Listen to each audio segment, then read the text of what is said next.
We've all heard the term pivot before, but typically when it's used in the context of startups and businesses, pivot refers to plan B. When it comes to our careers, though, pivot is the new plan A. We are actually all pivoting, big and small. This can be within your current role or business or company, or larger changes, let's say pivoting your industry or pivoting to another company altogether. But the key is that we are going to be asking and answering the question, what's next? Much more frequently than in years past.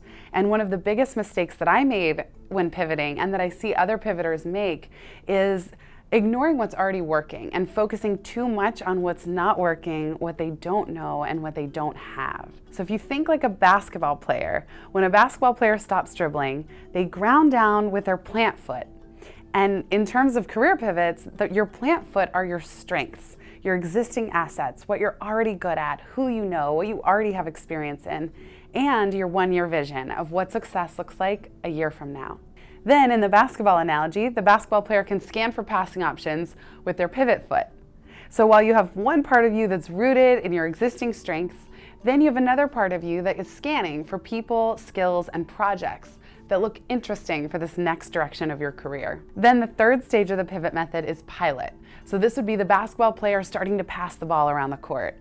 Piloting is about running small experiments with 10 to 20% of your time to test the 3 E's. Do I enjoy this new area? Can I become an expert at it?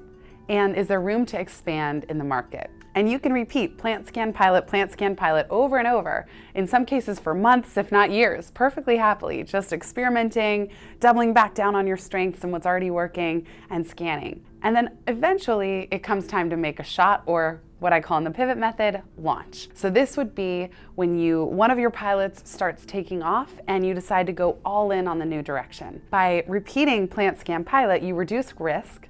But ultimately, when it comes time for a launch, whether that's quitting your job or starting a business, you go all in, even with any remaining uncertainty. And most pivoters I spoke with never regret their launch decision. Even if things don't pan out exactly as they planned, by the time you launch, you know that you would regret staying in place more than launching and then having to readjust if things don't work out as planned.